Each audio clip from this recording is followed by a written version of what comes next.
মেসির সম্মান কোন জায়গায় থাকবে আমি ঠিক জানি না। এই ধরনের অন্যায় কাজের সাথে আর্জেন্টিনা জড়িত। আমি ব্রাজিলের সাপোর্ট করি। আজকের দিনটা একটু মনে আছে, অনেকেই হয়তো বা 7 আপ বলবে, বলুক, অসুবিধা নেই। এই দিনে ব্রাজিল আহ, বিধ্বস্ত হয়েছিল জার্মানির সাথে, আজকের এই দিনটায়। এবং দেখুন, ব্রাজিল কিন্তু তার ঘরের মাঠে বিধ্বস্ত হয়েছিল। একটু পিছনে তাকান, যারা এখনকার প্রায় 16-17 বছর বয়স, ওরা কিন্তু বলতে পারবে না।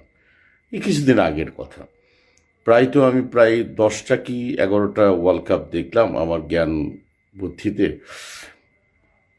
তারা কিন্তু কোনো ধরনের কনস্পেসি, কোনো রেফারিং, তারপরে খেলার কোনো কিছুতে কোনো কথা হয়নি, বিধ্বস্ত হয়েছিল। এবং 2011 সালেও কি বলে আর্জেন্টিনা বিধ্বস্ত হয়েছিল এর চেয়ে ভয়াবহভাবে। অবশ্য 2011 নাকি আরও আগে হয়তোবা। যাই হোক, সালগুলি নাইবে আনলাম। আজকে এই দিনে একটা খালি কথাই বলতে চাই, সেটা হচ্ছে ঢালাইয়ে দৃঢ়তা, নির্মাণে নিশ্চয়তা। প্রিমিয়ার সিমেন্ট, ঢালাইয়ের রাজা। অ্যাচিভটা কি হয়েছে জানেন?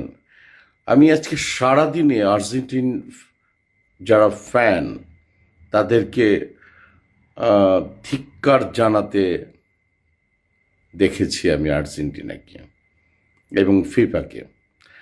আমরা যারা ব্রাজিল করি, আচ্ছা আমরা তো করলাম, আমাদেরটা অত কাউন্ট হয় না, কিন্তু যারা ডাইহার্ড আর্জেন্টিনার ফ্যান তারা বুঝতে পেরেছে এতদিন পরে এই হেরেও। এবং ফিফার প্রেসিডেন্ট তাকে কাঠগড়ায় দাঁড় করিয়েছে। এটা কিন্তু বিরাট ব্যাপার। এবং মেসির সম্মান কোন জায়গায় থাকবে আমি ঠিক জানি না। CR7 মানে রোনাল্ডো আর খেলবে না পর্তুগালের জার্সিতে। Sorry Ronaldo. তাকে খুব স্বাগতম জানিয়েছে সুন্দরভাবে। আর মেসির এইভাবে পতন হবে, তাকে একটা সময় গিয়ে হয়তোবা ম্যারাডোনার মতো মেসিও হয়তোবা আজ থেকে 5, 7, 10 বছর পরে যেরকম ম্যারাডোনা স্বীকার করেছিল যে হাত দিয়ে গোল দিয়েছে, ড্রাগসের জন্য সে সাসপেন্ড হয়েছিল, এরকম মেসিও হয়তোবা এরকম গোপন কথাগুলি বলবে। দেখুন, ব্রাজিল গত খেলায় যে হেরেছে, প্রায় 5 থেকে 6টা চান্স পেয়েছে, গোল পেয়েছে একটা, প্লান্টি মিস করেছে। অ্যান্ড্রিক ফ্রি নেট পাওয়ার পরও কিন্তু গোল দিতে পারেনি। মেসি ক্যাপ্টেন থাকা অবস্থায় এই ধরনের, ওর মতো একটি প্লেয়ার এই ধরনের অন্যায় কাজের সাথে আর্জেন্টিনা জড়িত, আর ফিফা জড়িত, আর সেটাকে সায় দিচ্ছে প্রতিবন্ধীর মতো, একদম প্রতিবন্ধী।